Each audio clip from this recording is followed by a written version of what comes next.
How long could you live for if you stopped working right now? A year perhaps? A month? A day? This question may seem very difficult for some people to answer. Robert Kiyosaki, the actor who wrote the book Rich Dad Poor Dad, tells in his book a story of a boy with two fathers, one rich, one poor. In today's video, I will give you top 10 lessons from this book that will completely change your life. This video will be very helpful for those who want to escape a life of poverty, for those interested in getting rich, and for those who have a passion for the field of investment. Make sure to watch until the end and also like the video and subscribe to the channel.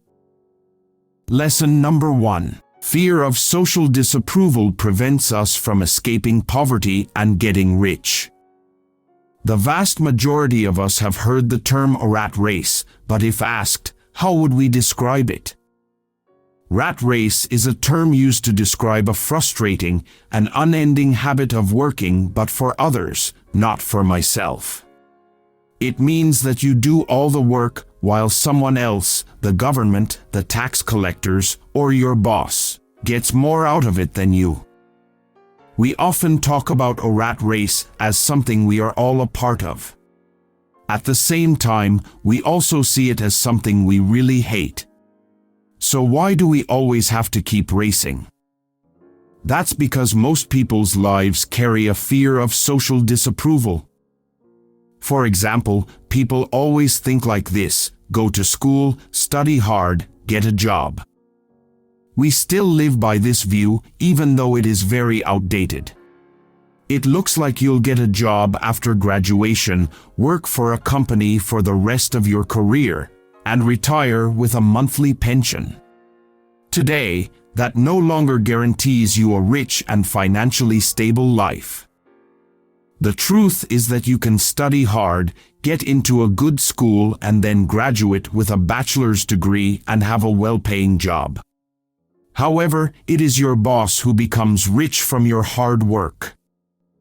And yet, we still believe and follow this social rule of going to school and get a job because of the fear of not meeting the expectations that are instilled in us from birth. As a result, we can avoid poverty, but we cannot get richer at all. It is the fear of not meeting that expectation that keeps us from getting out of the rat race and becoming rich. Lesson number 2. Fear and greed can cause people to make bad decisions. When it comes to money, everyone, rich or not, has two emotions: fear and desire. If you have money, you will be able to buy everything you want. If you don't have them, you carry the fear of never having enough of them. People who don't care about financial management are especially susceptible to these emotions in decision-making. For example, you just got a promotion and a raise. You can invest in stocks or bonds, which can make you more money, or you can buy a house or a car for yourself. If you are a person who neglects financial management, this is when emotions will take over. The fear of losing will keep you from investing in stocks or bonds because they carry a fairly high risk, even though they can bring you wealth. At the same time, greed will cause you to pour money into improving your lifestyle, like buying a bigger house, perhaps a much safer choice than buying stocks. That's why fear and greed keep us from becoming richer. So how can we get rid of these emotions?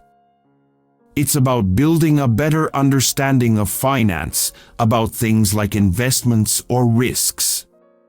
Knowing these things will definitely help you make more informed decisions. Lesson number 3. Personal and social well-being are both important, but we are not sufficiently educated in finance. A lot of people think that to become rich, just having talent is enough. But in reality, the world is full of very talented people who are still poor.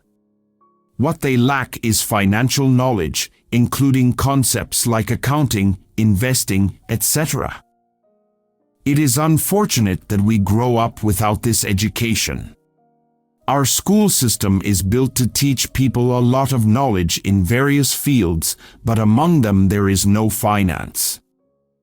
Children are not taught about things like saving or investing, and as a result are ignorant about topics like compound interest.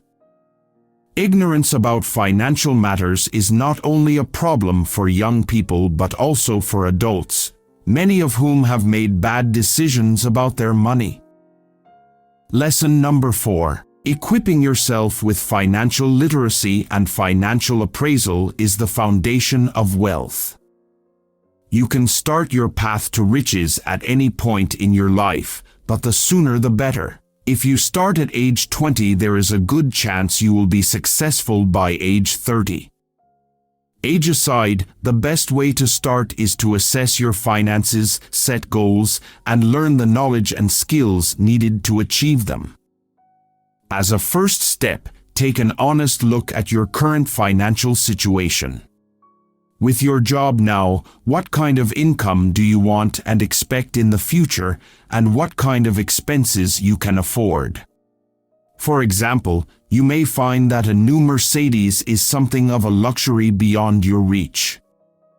Only then can you set specific financial goals. Say, for example, that you want that Mercedes within the next 5 years. The next step is to learn and hone your financial literacy. Think of it as an investment in intelligence. You can do this in 100 different ways, but one of the best is work to learn, not to earn.